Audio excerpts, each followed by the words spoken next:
Começando mais um Entre Aspas com o Ronaldo Castilho, que é exibido todas as quintas-feiras às 19h30 no @TV Metropolitana de Piracicaba. Hoje eu recebo Fernanda Varanda, secretária municipal de Assistência, Desenvolvimento Social e Família. Boa noite, Fernanda. Boa noite, Ronaldo. Boa noite a todos que acompanham a TV Metropolitana. É um grande prazer estar aqui com vocês e falar sobre política de assistência social no município de Piracicaba. Fernanda, conta um pouquinho da sua trajetória na assistência social. Bem, então, sou Fernanda Varandas, tenho 38 anos, atuo no SUAS, que é a política de assistência social, há 17 anos, desde quando me formei na universidade, né? Sou assistente social de formação, atuo na assistência social, então passei por OSCs, por CRAS, por gestão, já passei como secretária municipal também de assistência social no município de 25 mil habitantes, no município de Igaraçu do Tietê. Trabalhei também na DRADES, Bauru, onde fui diretora regional de assistência e desenvolvimento social, numa oportunidade em 2018 como diretora de um núcleo e depois em 2023, onde eu assumo a diretoria como diretora regional. Trabalhei, até hoje atuo como consultora de políticas públicas, né? Temos aí um trabalho à frente da região e também no estado de São Paulo para dialogar e formar trabalhadores de políticas públicas. E agora, mais recentemente, antes da chegada em Piracicaba, eu estava como diretora estadual da Proteção Social Básica, onde eu atuava na Secretaria Estadual de Desenvolvimento Social, lá na capital, em São Paulo. Então, lá eu pude, durante 2 anos, executar um trabalho, né, de relevância e junto ao Estado de São Paulo, atuando no apoio técnico e no financiamento também dos municípios que executam a política de assistência social, mais especificamente da proteção social básica, que são as unidades de CRAS, serviços de convivência, as OSCs executoras de serviço. Então, nosso trabalho era mais focado no apoio técnico. E agora, no ano de 2025, né, com um convite aí do prefeito Hélio Zanata, eu tive a oportunidade aí de estar aqui como secretária dessa pasta tão importante e, ao mesmo tempo, tão cara no contexto atual. E como foi receber o convite do prefeito Hélio Zanata? Bom, primeiro que a gente recebe com grande alegria, né? A notícia, ela foi um momento assim de espanto, né? Quando o prefeito liga, pede para o chefe de gabinete também fazer o contato, né? Para que a gente pudesse conversar. Tivemos um contato na capital mesmo, onde ele me fez o convite.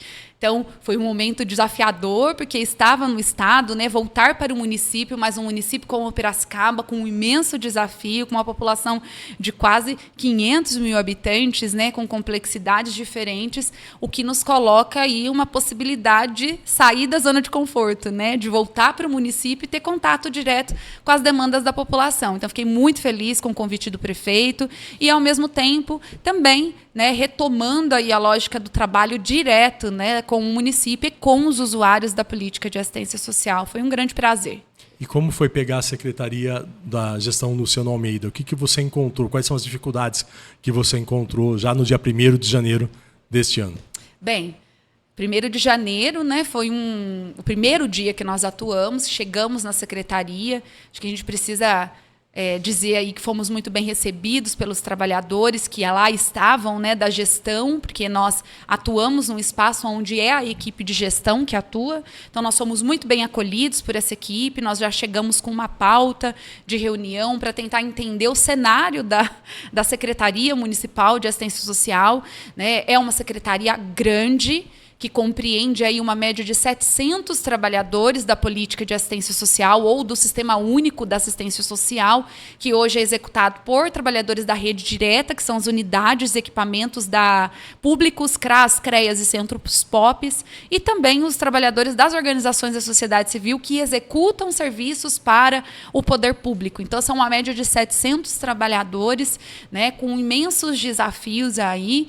Então, nesse momento, a gente, quando chegou, fez esse primeiro contato, entendeu o cenário da prefeitura, trabalhamos com metodologias aí para tentar entender contexto interno, contexto externo, entender um pouquinho quais são as oportunidades, as ameaças, o chamado análise de SWOT, né, do planejamento de políticas públicas.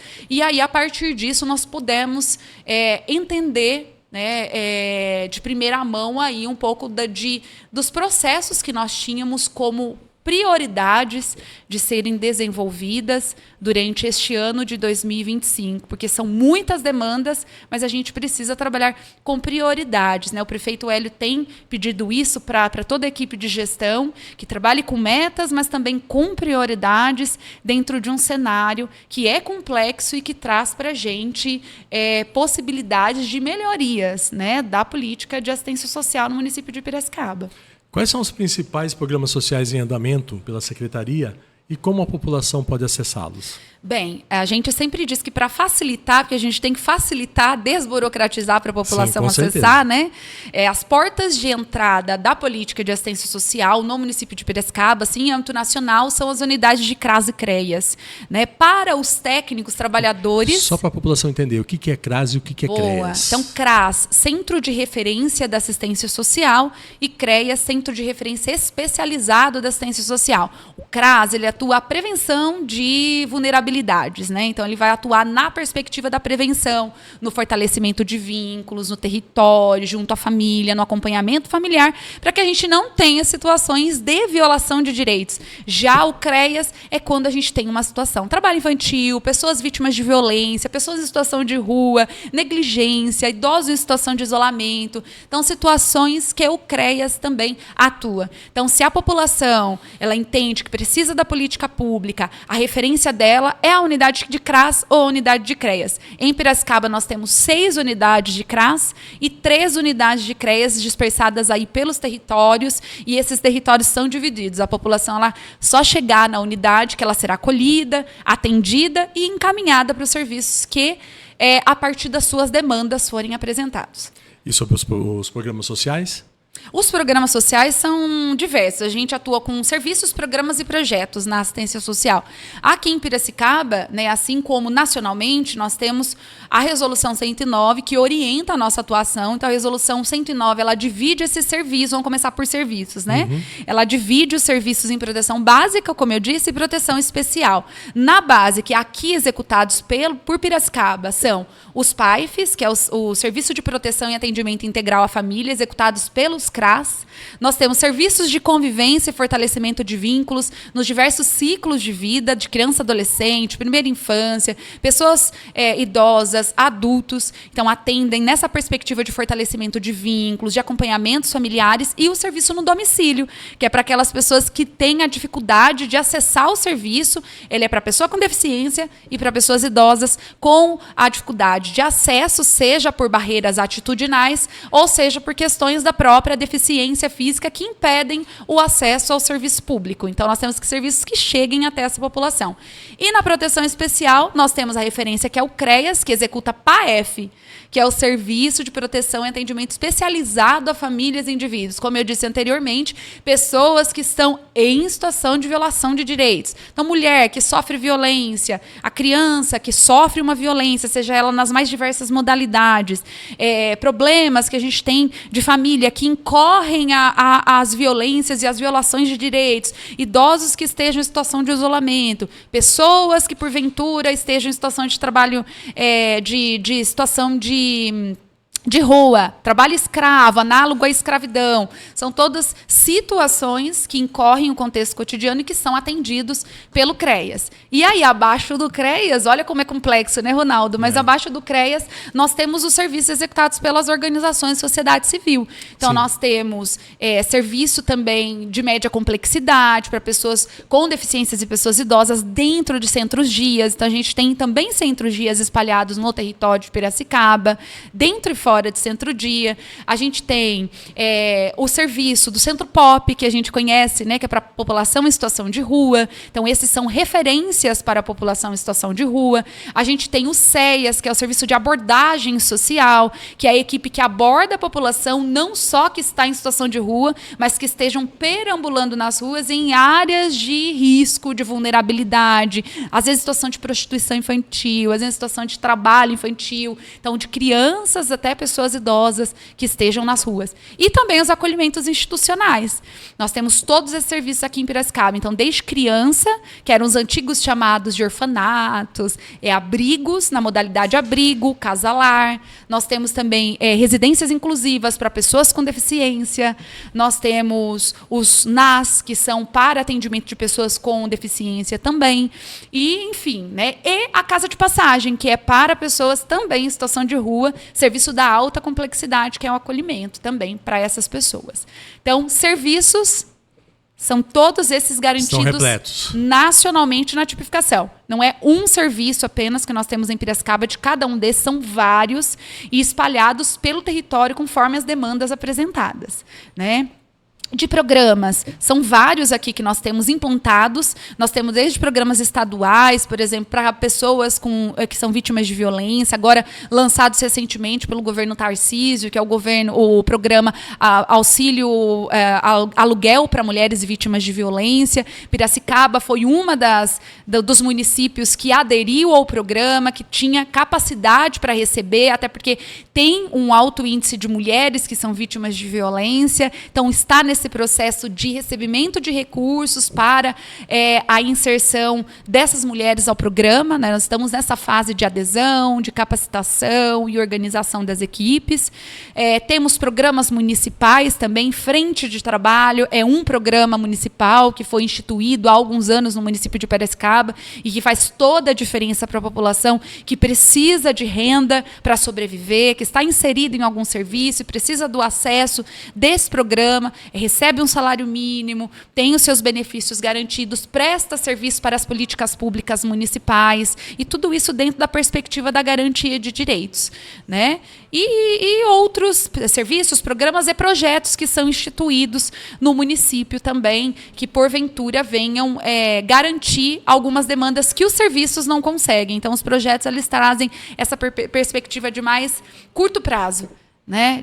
E tem início, começo, tem começo, meio e fim, um projeto. Falando um pouco da pessoa com deficiência, existe a possibilidade de ter um cadastro dessas pessoas? Me parece que antigamente tentaram fazer, mas não deu certo aqui em Piracicaba. Existe essa possibilidade ou ainda é prematuro falar nisso? Bom, a gente tem um conselho, né, da pessoa com deficiência, que tem, acho que você está falando na própria, no cadastro, por exemplo, de pessoas com transtorno do espectro autista, para recebimento de carteirinhas. Isso, para saber onde que elas estão, né? Onde que elas ficam em Piracicaba, né? Tanto o deficiente físico como mental, como isso nós já temos, né? O cadastro único, ele é uma das vias que facilita essa identificação dessas pessoas no território. Então, todas as pessoas que queiram e que vão ter acesso, né, seja a programas federais, como Bolsa Família e entre outros, assim como o próprio acesso aos serviços do município, precisam estar no cadastro único. Uhum. Então, veja que se são pessoas em situação de vulnerabilidade, deveriam estar no cadastro único. Então, com essa amostra e com esses dados do cadastro único, a gente consegue ter uma dimensão aonde estão essas pessoas. Nós temos uma equipe lá dentro do órgão gestor, que é uma equipe denominada de coordenação de vigilância socioassistencial, que é onde nós fazemos toda a análise, né, de dados, usamos aí diversas ferramentas como Power BI, por meio dos dashboards, para identificar e entender onde estão, para que os serviços, se elas não chegam até os serviços, que os serviços cheguem até elas. E, além disso, nós temos, como eu disse anteriormente, nós temos o serviço no domicílio, que é uma possibilidade de também cadastrar essas pessoas, de buscar ativamente essas pessoas para o serviço, e também o programa municipal de habilitação e reabilitação para pessoas com deficiência, que é um programa onde as pessoas, a equipe chega ao domicílio dessas pessoas e acessa para oferecer e garantir direitos e o encaminhamento das políticas que forem necessárias. Mudando um pouco agora para pessoas em situação de rua, moradores em situação de rua, como que é a política pública de Piracicaba hoje para esse público? Bem, uma análise muito rápida que a gente pode fazer, né, de um mês e 20 dias, mais ou menos, né, quase aproximadamente. 2 meses de trabalho, né, nós entendemos que temos muito ainda a fazer, né, Ronaldo, dentro da questão que envolve a população em situação de rua.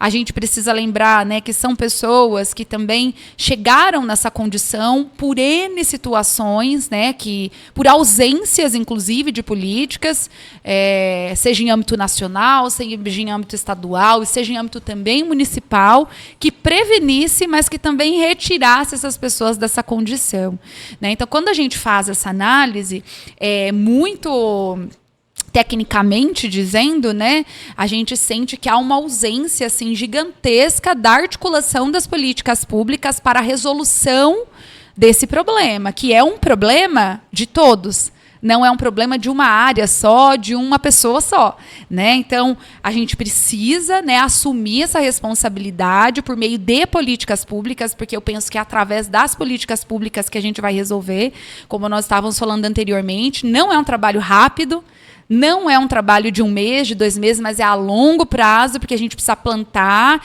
e poder iniciar o trabalho, porque a gente sabe que é processual, falar com essas pessoas, articular para que hajam respostas efetivas, impacto na vida dessas pessoas. Nós estamos falando de inúmeras ausências. É a ausência de habitação, é a ausência de cuidado, é a ausência da própria saúde mental, problemas muitas vezes de álcool e drogas, né? A gente não pode também generalizar e dizer que todas as pessoas que estão em condição de rua estão sob o uso de substâncias psicoativas. Isso o próprio censo tem dito para nós, que a gente tem das mais diversas situações que começam com os vínculos familiares, que foram por algum momento rompidos, onde a pessoa não se sente parte, ou às vezes perdeu, né, o trabalho, não consegue se manter na casa, não consegue manter um aluguel, não consegue manter a sua própria vida, e ela vai para as ruas para encontrar meios de sobrevivência, né? Então, são situações distintas, que se as políticas públicas não se organizarem, não será um trabalho resolvido, e nem a longo prazo. E quando eu falo isso, não é só o município. A gente tem... precisa haver iniciativas do Estado, precisam haver iniciativas mais efetivas do governo federal, para que seja um problema social enfrentado pelas 3 esferas de governo, e não apenas por meio do município, até porque o município também não dá conta, seja financeiramente, de custear todas as ações que são necessárias. Inclusive, eu como jornalista, uma vez fui fazer uma matéria com os moradores em situação de rua, e a pergunta que eu fiz é por que eles ficam na rua e não vão para a casa de passagem, né? Que a casa de passagem é do município. Isso. E eles foram enfativos em dizer que eles não aceitam regras. E na casa de passagem existem regras. E eles preferem ficar na rua porque na rua não tem regra. Isso é um fato, né, secretária? Também é um fato, né? A gente precisa levar em consideração que nós estamos trabalhando com pessoas diversas, com realidades diferentes. Então, dentro desse universo de Piracicaba, de pessoas em situação de rua, temos sim aqueles casos onde a complexidade é maior, né? Você tem os serviços a oferecer, mas as pessoas têm ainda resistência de acessar o serviço. Elas resistem a acessar o serviço, sendo já por N motivos. Inclusive, o que o censo demonstra é que há uma dificuldade, inclusive, de construção de vínculos. Eles não sentem, não têm vínculos construídos com as pessoas, com os trabalhadores, com a comunidade do entorno. E isso também tem relação com o próprio preconceito, que a gente também incute nessas pessoas, da invisibilidade, né, que a gente também coloca, porque é muito mais fácil que a gente não enxergue, né, ou que a gente tire de perto. A gente precisa trabalhar isso, né? Então, nesse governo aqui, a gente já iniciou ações de planejamento a pedido do prefeito Hélio, né? Nós já tivemos vários encontros, nós criamos um grupo de trabalho. Esse grupo de trabalho, as reuniões elas têm acontecido todas as quartas-feiras ou quintas na Secretaria de Assistência Social. Nós temos representantes das mais diversas políticas públicas e também da sociedade civil por meio dos conselhos, em especial o CONSEG, que tem participado ativamente na construção dessas ações integradas para a atenção da população em situação de rua. Então, o que eu posso dizer aqui, Ronaldo, é que essas ações elas iniciarão agora no mês de março. A gente já tem uma data definida. Logo mais nós divulgaremos isso. A gente ainda está em tratativas, em organização disso na próxima reunião para fechar realmente esse plano de trabalho articulado, que vai trabalhar desde a segurança pública, com polícia militar, com polícia rodoviária, com guarda municipal, política de saúde, consultório na rua, política de assistência social, equipe de abordagem, casa de passagem, CREAS, Centro Pop, educação, toda a habitação, então, transporte, todas as políticas integradas para a construção de estratégias para uma iniciativa de trabalhar este problema que é social e que é da sociedade, né? Que não é só Piracicaba, né? Não, então isso falando... Tá em várias cidades. E assim, a gente tem, claro, né, os números mostram que a capital, São Paulo, né, a gente está falando do estado de São Paulo, e tem um número muito grande de pessoas em situação de rua. Né, a gente tem diversas situações aqui nos municípios, inclusive a gente sabe da importância de todos os municípios pensarem em iniciativas. Aqui para Piracicaba, a gente tem pensado nessa articulação municipal, mas um próximo passo é a articulação regional, porque não adianta Piracicaba iniciar ações se Saltinho não realizar, se a Americana não realizar, se as cidades do entorno não estiverem envolvidas no mesmo propósito para atacar o problema, né? Porque às vezes essa pessoa ela vai migrar de um município para o outro. Então a gente precisa ter políticas integradas, articuladas, com protocolos, com fluxos construídos, para que essa pessoa também não chegue na unidade e a gente não tenha nada a oferecer, para que ela saia dessa situação de rua. Porque para sair dessa situação de rua, nós temos que garantir possibilidades, né? Então, não é só levar no equipamento e não saber o que fazer, né? Mas, tratando especificamente de Piracicaba, quando a gente pensa no número, Piracicaba, comparado a outros municípios, aqui eu também não quero ser indiscreta de colocar o nome de municípios, nós temos os dados que revelam que municípios menores que Piracicaba têm um número muito maior do que a própria Piracicaba, que no último censo declarou uma média de 300 pessoas em situação de rua. É claro que a gente tem aqueles que migram, né, que estão aqui, logo mais não estão em outros municípios, vêm à procura de oportunidades. Depois voltam.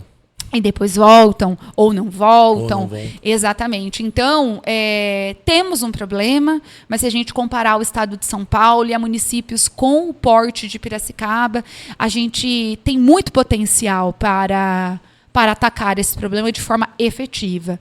Saber se vai dar certo, não sabemos. A gente precisa começar, né? Secretária, mudando um pouco de tema, a violência doméstica, ela está, principalmente em Piracicaba, está em um índice um pouco alto. Inclusive, essa semana, uma família foi praticamente...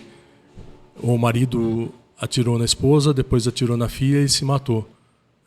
Foi uma tristeza. A TV Metropolitana, inclusive, até publicou, fez a matéria sobre o assunto. Então, eu queria que você fosse mais específica. Quais são os serviços disponíveis da Secretaria para as mulheres vítimas da violência doméstica? Boa pergunta, né? Acho que política pública ela tem que estar conectada com o cenário contemporâneo. Piracicaba tem registrado um número grande, né, de mulheres em situação de violência ou, né, que sofrem com o feminicídio, né?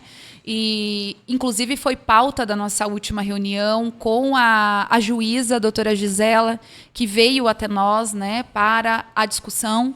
Nós sabemos que temos ainda muitas coisas a avançar, mas hoje o serviço que referencia essas mulheres vítimas de violência é o CRAM.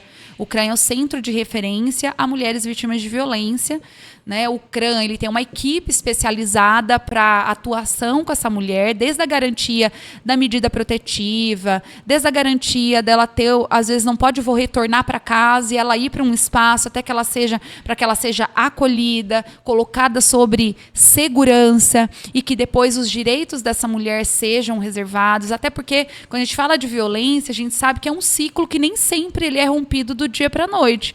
A mulher, às vezes, ela denuncia e depois, quando ela compreende, né, de que ela, ainda que tem o desejo de sair dessa situação, mas no cotidiano ela sabe que ela depende desse homem muitas vezes para sobreviver, seja uma dependência financeira, seja uma dependência emocional, que isso são dos maiores casos que nós temos, ela acaba voltando para esse ciclo. Então, a gente sabe que isso também tem um processo de trabalho longo com essa mulher para que ela rompa, de fato, com o ciclo da violência. Então, nós temos hoje o CRAM, que atua com essa mulher, e depois, essa mulher ela não está desacompanhada, na grande maioria das vezes ela tem os filhos, né? Ela é uma família monoparental feminina, que é assim que nós falamos. Esses filhos eles precisam ser atendidos nos serviços de convivência. As crianças elas são acolhidas como públicos prioritários desses serviços, para que a gente possa dialogar e, enfim, trabalhar com essas questões que acometem a vida dessas pessoas, porque aquele que sofreu a violência, num futuro, se isso não for trabalhado, ela pode ser um futuro agressor. Né? Os dados mostram isso. Então, a gente tem muita responsabilidade. E não só a assistência social. Todas as políticas que atuam com mulheres vítimas de violência têm responsabilidade. Quando a gente fala de violência, a gente está falando, inclusive, do corpo dessa mulher. De violências físicas que precisam ser cuidadas na saúde. De violências psíquicas que precisam ser tratadas numa terapia. Então, o trabalho ele precisa e é articulado sempre com a saúde aqui no município de Piracicaba para que essa mulher tenha o maior cuidado e que num tempo possível ela possa superar essa situação e poder sonhar de novo, poder ter outras possibilidades de vida. Acho que esses são os principais propósitos. A senhora falou que tem duas maneiras, né? A violência financeira, a pessoa ela é dependente do marido, né, e tem a violência mental. Qual que é a mais complexa que a senhora recebe lá na secretaria? A gente tem os números, né, que vão demonstrar a violência psicológica, a violência física, a violência patrimonial. A gente, quando chega, né, a maioria dos casos que chegam, eles chegam por violência física. Né? E aí, quando você dialoga com essa mulher no acolhimento, para desenvolver o plano de atendimento dessa mulher, você percebe que uma violência ela nunca está desacompanhada. Né? Ela sofre uma violência física, mas acompanhada da violência física, você tem a violência psicológica. Porque você xinga, porque você expõe, porque você grita, porque você, muitas vezes, trata de forma agressiva, né? Porque você assedia essa mulher e você tem outras circunstâncias. Então, veja, a que chega é uma violência, mas junto com essa violência nós temos outras, porque ela é um ciclo. Então, ela nunca vem desacompanhada. O que a gente percebe é que ela vem acompanhada de outras violências que vão se intensificando, se não forem trabalhadas e rompidas. É bem complexo esse assunto. É bem complexo, por isso que a equipe ela tem que estar muito preparada para resolver essas situações, Ronaldo. E aí que entra a nossa responsabilidade enquanto gestor da pasta. Né? Porque a gente está falando de um cenário complexo que está mudando cotidianamente. As demandas que nós atendimos em 24, em 23, em 22 não são as mesmas de 25. A pandemia ela evidenciou um cenário que não é que não existia, mas foi complexificado pelas questões de saúde pública. Né? Então, nós entendemos que os nossos serviços e nós, enquanto gestor, eu, enquanto gestora da pasta, com uma responsabilidade, o primeiro papel nosso aí entra a nossa meta é qualificar os serviços existentes, né, Ronaldo? De nada adianta a gente ficar abrindo portas, inaugurando unidades no ano de 2025, se os nossos serviços precisam passar por qualificação constante. Então, a gente precisa olhar também para esse trabalhador, que se ele não estiver bem, ele também adoece. Como é que ele cuida se ele não for cuidado? E olha que esse trabalhador ele lida com questões muito complexas, que se ele não estiver preparado, ele adoece. E aí ele não dá conta de atuar com essas pessoas. Então, veja, o nosso trabalho, e aí entra o plano para 2025, né, é a qualificação dos serviços existentes. A rede ela é imensa, como eu disse, são 700 trabalhadores. Nós precisamos construir fluxos, a gente precisa qualificar por meio da educação permanente, a gente precisa melhorar as nossas estruturas, que muitas delas estão com vícios, muitas vezes que já vieram de anos anteriores e não foram cuidados, a manutenção que não foi realizada, e que isso também impacta na precarização do trabalho do dia a dia. Né? Então, são desafios que a gente vai percebendo e vai atuando aí de forma consciente e responsável, né, para resolver esses problemas, para que nos próximos anos a gente tenha aí ainda tempo e dimensão da onde nós estamos pisando e aonde nós precisamos chegar dentro dessa política pública. Por isso que a gente tem ainda tempo para pensar no plano quadrienal da política de assistência social, né? Para pensar quais são as nossas metas e diretrizes para 4 anos de governo e aquilo que a gente consegue realizar e que atenda de fato às necessidades da população. Então não é fazer aquilo que o gestor imagina, aquilo que ele tem desejo, que sai da cabeça dele, mas a gente tem que ter pé no chão, entender a realidade e abrir e construir propostas de trabalho que deem respostas efetivas às demandas que estão postas. Qual a diferença do antes-pandemia e o pós-pandemia na assistência social? Na assistência social, muitas coisas foram impactadas, né? Desde a população usuária, que é atendida pelo serviço, até o próprio trabalhador, né? Quando a gente fala de... A senhora estava no estado na época da pandemia? Eu estava no município, no início da pandemia, gestora do município de Igaraçu do Tietê. Lá eu também vivi diretamente essa situação. A assistência social ela não estava preparada para um momento de emergência, de calamidade que nós vivíamos. A gente imaginava que isso nunca ia acontecer, né, no Brasil. A gente nunca ia precisar pensar que uma questão de saúde pública pudesse aí trazer, além de mortes, né, vários desafios para as políticas públicas, inclusive a fome, né, porque acho que a gente precisa dizer que a fome foi trazida aí numa complexidade muito maior, né? Se a gente tinha um Brasil que saiu do mapa da fome nos anos anteriores, com a pandemia e a situação, porque as pessoas tiveram que abandonar os trabalhos, elas perderam os seus postos de trabalho. Muitas empresas fecharam. Muitas empresas fecharam. Então, isso impactou diretamente a família. Isso impactou o número de violências, Ronaldo, porque quando você tinha uma família com problemas, muitas vezes, de vínculos e de relacionamentos, tendo que conviver todos os dias nos mesmos lugares, e aí para uma família que está vivendo uma situação de vulnerabilidade econômica, que está desempregada, é muito mais fácil que essas situações, elas, quando não trabalhadas, elas vão impactando em outras violações de direitos. Então, a gente viu crescer, por exemplo, em municípios de pequeno porte, o número de violência sexual contra crianças e adolescentes. Nós vimos crescer o número de violência física, né, de feminicídios de mulheres. Nós vimos crescer o número de idosos em situação de isolamento. Nós vimos crescer a fome no Brasil, né? Então, para a política de assistência social, assim como para outras políticas públicas, foi um cenário complexo e que a gente sabia que só impactaria de ano a ano, né? Porque a gente tem sofrido ainda o impacto da pandemia nos dias de hoje. Né? Então, a fome, a insegurança alimentar, porque fome é uma coisa, mas insegurança alimentar é outra, né? O acesso à comida de qualidade, nutricionalmente, que desenvolva essa criança e esse idoso a partir do seu ciclo de vida, isso foi impactado. Então, quais as respostas que as políticas públicas tinham naquele momento, né? Se a gente não tinha ao menos um plano de emergência?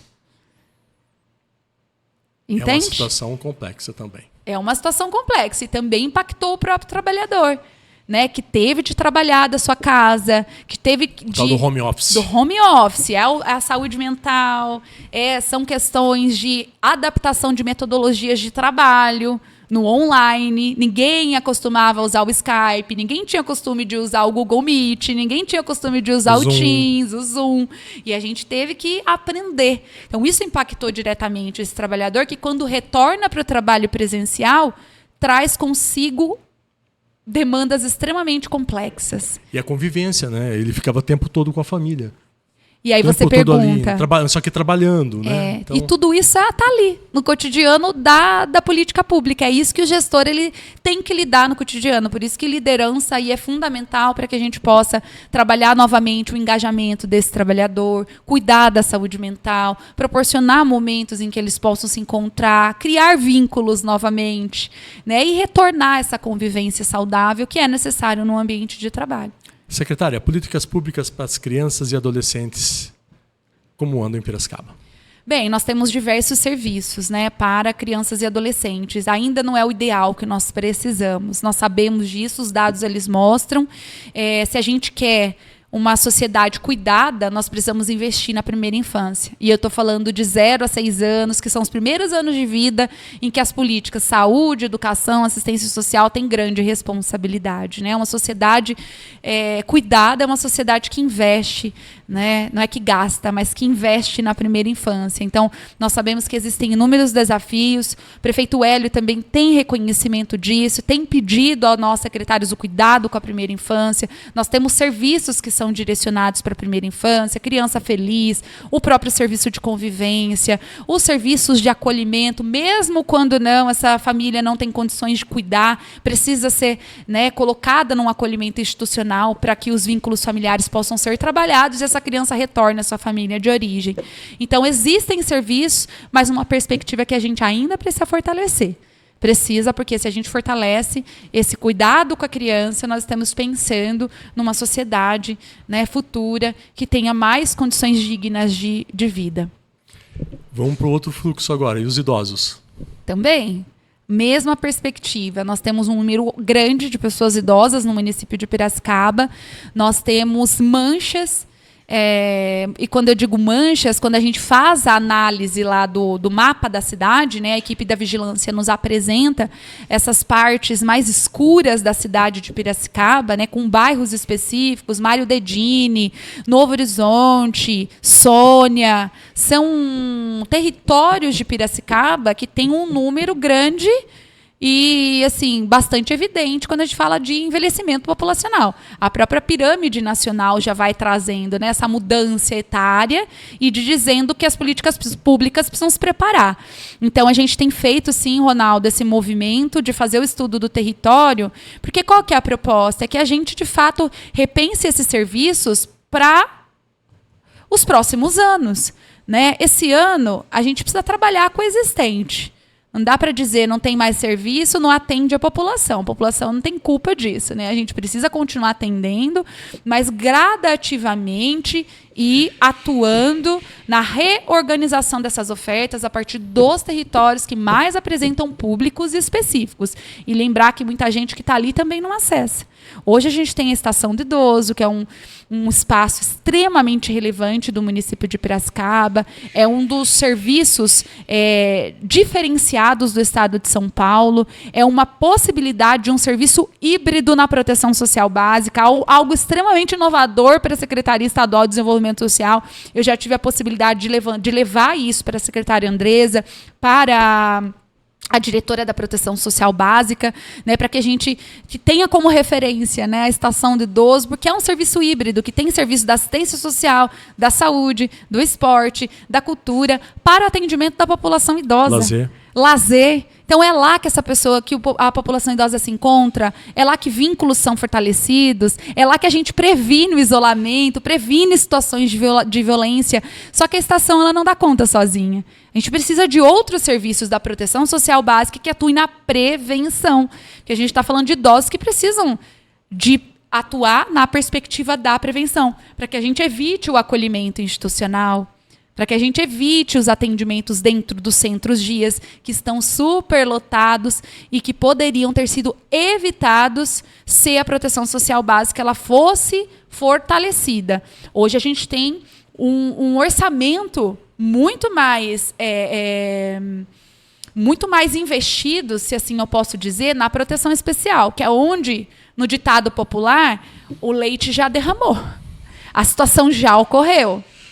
Né? A gente está tendo que dar conta disso, inclusive de estudar casos, de repensar, de reorganizar esses casos da especial para a básica, da básica para a especial, porque a gente entende que a proteção social básica precisa ocupar o lugar que ela precisa, que é de prevenir as situações de violação, de vulnerabilidades e de riscos. Porque na medida em que a gente inverte essa lógica, a gente potencializa. E futuramente, eu estou falando a longo prazo mesmo, tá? E a gente pensa, quando pensa em política pública, a gente está pensando para 10 anos. Né? A gente está pensando numa lógica que vai se invertendo gradativamente e a gente vai esvaziando os acolhimentos institucionais. Né? Onde você tem menos condições de que ele volte para a família. E isso é muito ruim, porque a gente sabe que ele vai passar até o fim da vida dele, né, muitas vezes numa instituição. E não é isso que a gente quer para as pessoas. E a secretaria ela estuda caso a caso? Sim.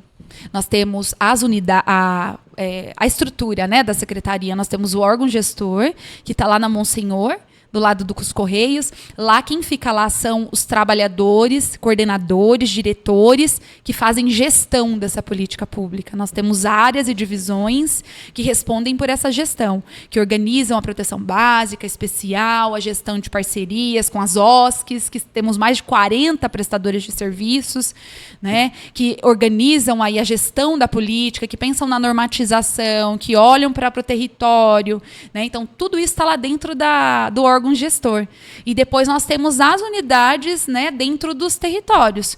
Então, tudo isso dentro das unidades do território é que os casos são pensados, tanto na individualidade quanto no coletivo. Que é o dia a dia, né? É o cotidiano. É lá que o usuário vai procurar, dentro das unidades de CRAS, de CREAS, para que ele seja acolhido, para que haja um plano de acompanhamento familiar, para que lá os técnicos tenham condições de garantir o campo material, que às vezes a pessoa chega com dificuldades e ela precisa da garantia do campo material, mas o campo material ele não pode estar sozinho. A assistência social não é entrega de cesta básica, né? A gente tem benefícios que são garantidos para a população. É muito bom você falar isso, porque às vezes a população acha que a assistência social simplesmente entrega de cesta básica, e não é. Isso. Né? Eu acho que é legal você reforçar isso. Então, a gente ainda traz uma cultura muito assistencialista, né? Como se fosse lá as antigas damas de caridade garantindo roupa, alimentação, e não, né? A política ela dá um salto de qualidade quando ela é evidenciada como política pública.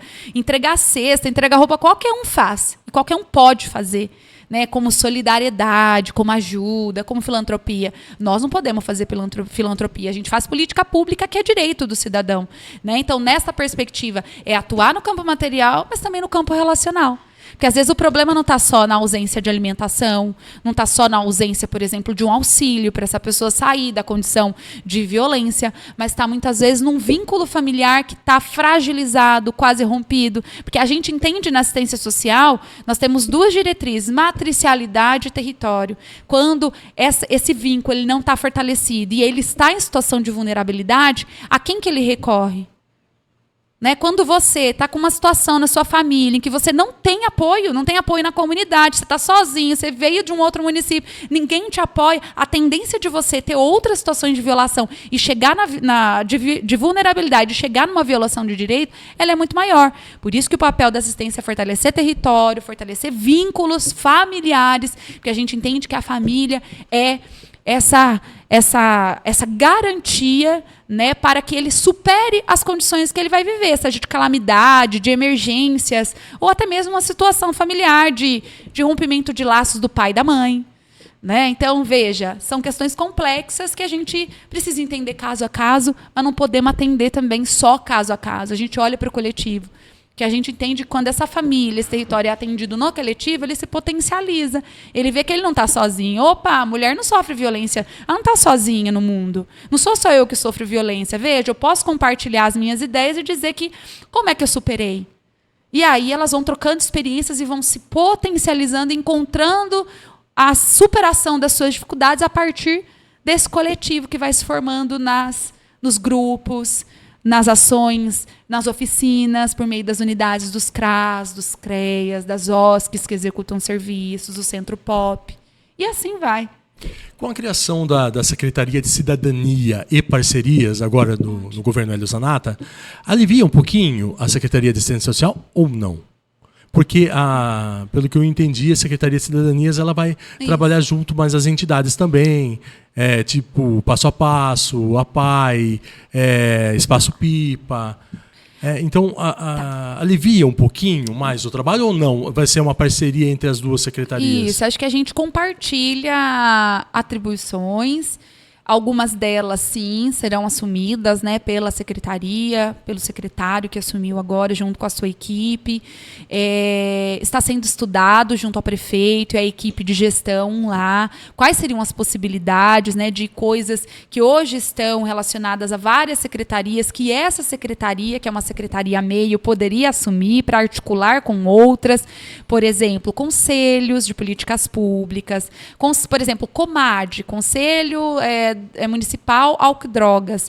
É um conselho que perpassa pelas políticas. Está na saúde, está na educação, está na assistência social, está em outras políticas. Então, estando numa secretaria a meio, é aquela que vai articular para que haja a participação e a parceria dos setores para que faça esse processo acontecer.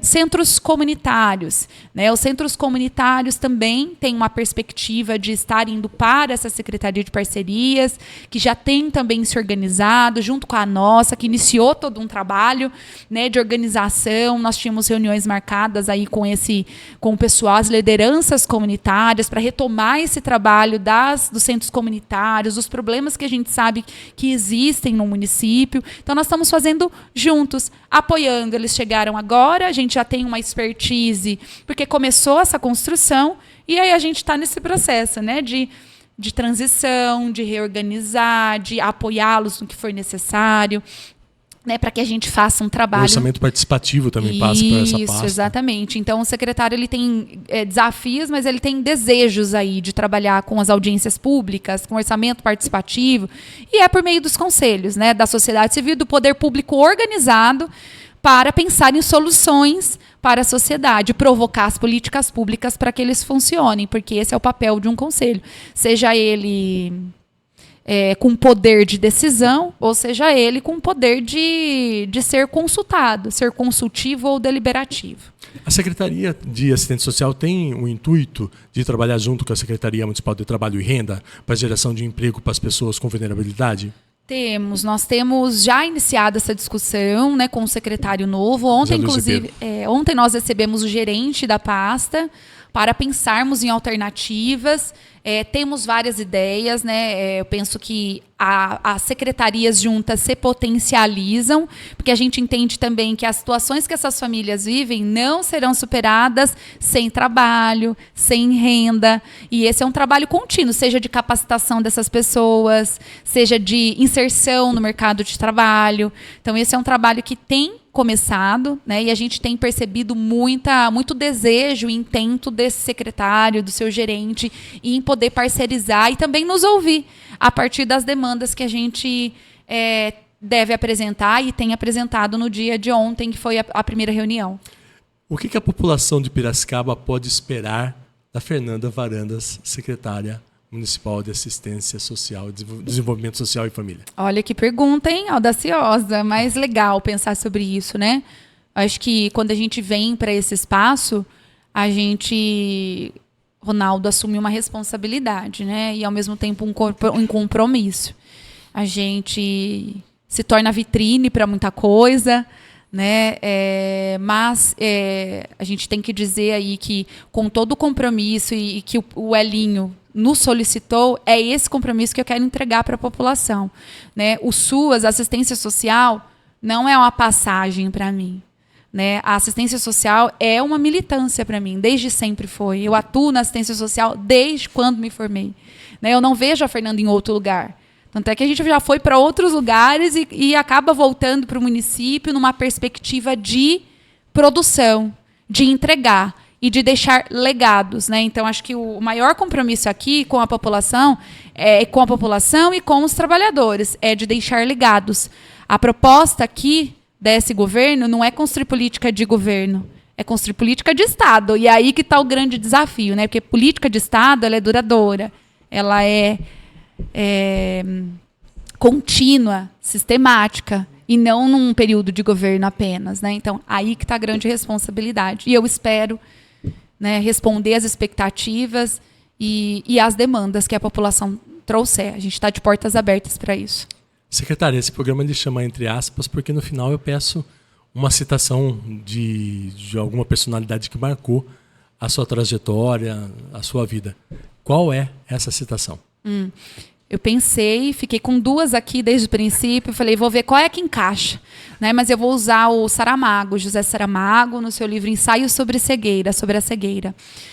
O José Saramago vai dizer assim, responsabilidade de quê? Né? Você tem responsabilidade de quê? Entre aspas. Responsabilidade de ter olhos quando todos os outros ao seu redor já os perderam. Então, essa é a nossa responsabilidade como gestor municipal, de nunca nos deixar naturalizar e nunca nos alienar de questões cotidianas. Né? A gente precisa se adaptar, estar aberto a mudanças, inovar e enxergar aquilo que as pessoas não querem enxergar.